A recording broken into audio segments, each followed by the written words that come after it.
गर्मी की छुट्टियों में दादाजी के पास घूमने आया बालक उछलते कूदते दादाजी के पास पहुंचा और बड़े गर्व से बोला कि दादाजी, जब मैं बड़ा हो जाऊंगा तब मैं एक सफल आदमी बनूंगा।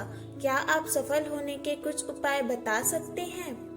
दादाजी हाँ में सिर हिला दिए और बिना कुछ कहे लड़के का हाथ पकड़ा और उसे करीब की पौधशाला ले गए। वहां जाकर दादाजी ने 2 छोटे छोटे पौधे खरीदे और घर वापस आ गए। वापस आकर उन्होंने एक पौधा घर के बाहर लगा दिया और दूसरा पौधा गमले में लगाकर घर के अंदर रख दिया। अब आपको क्या लगता है कि इन दोनों पौधों में से भविष्य में कौन सा पौधा अधिक सफल होगा? दादाजी ने लड़के से पूछा। लड़का कुछ समय तक सोचते रहा और फिर बोला, घर के अंदर वाला पौधा ज्यादा सफल होगा क्योंकि वो हर एक खतरे से सुरक्षित है, जबकि बाहर वाले पौधे को तेज धूप, आंधी, पानी और जानवरों से भी खतरा है। दादाजी बोले, चलो देखते हैं कि आगे क्या होता है। और वह अखबार उठाकर पढ़ने लगे। दादाजी दोनों पौधों पर ज्यादा ध्यान देने लगे और समय बीतता गया। 3-4 साल बाद जब एक बार फिर वह लड़का अपने माता पिता के साथ गांव घूमने आया, तब अपने दादाजी को देखा और देखते ही बोला, दादाजी, पिछली बार मैंने आपसे सफल होने के उपाय मांगे थे पर आपने तो कुछ भी नहीं बताया, पर इस बार आपको कुछ बताना ही होगा।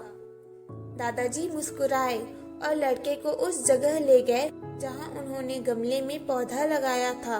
अब वह पौधा एक पेड़ में बदल चुका था। लड़का बोला, देखा दादाजी, मैंने कहा था ना कि ये वाला पौधा ज्यादा सफल होगा। दादाजी ने बोला कि अरे, पहले बाहर वाले पौधे का हाल तो देख लो। और ये कहते हुए दादाजी लड़के को बाहर ले गए। बाहर एक विशाल पेड़ गर्व से खड़ा था।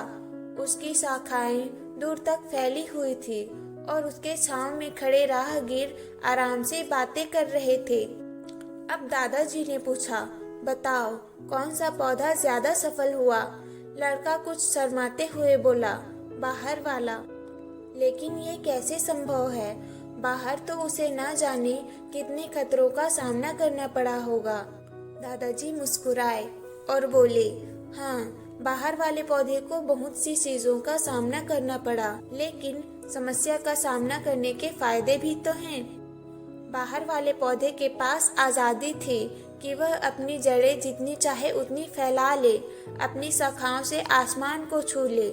और तुम जिस आंधी तूफान को इस पेड़ के लिए मुसीबत समझते थे, उसी आंधी तूफान ने ही इस पेड़ की जड़ों को इतना मजबूत बना दिया है कि आज एक छोटा सा आंधी तूफान इस पेड़ का कुछ नहीं बिगाड़ सकता।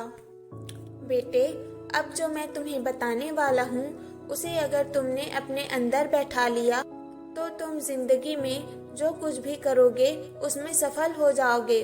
उन्होंने बोला कि अगर तुम जीवन भर सिर्फ अच्छी विकल्पों को ही चुनते रहोगे तो तुम कभी भी उतने सफल नहीं हो पाओगे जितनी तुम्हारी क्षमता है।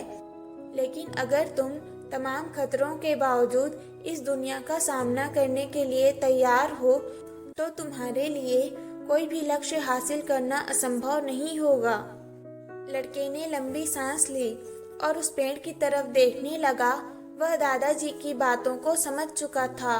आज से उसे सफलता का एक बहुत बड़ा सबक मिल चुका था कि जीवन में हम जिन रुकावटों को जितना बड़ा शत्रु समझते हैं, वही हमें मजबूत और जीवन में बहुत ज्यादा सफल बनाते हैं।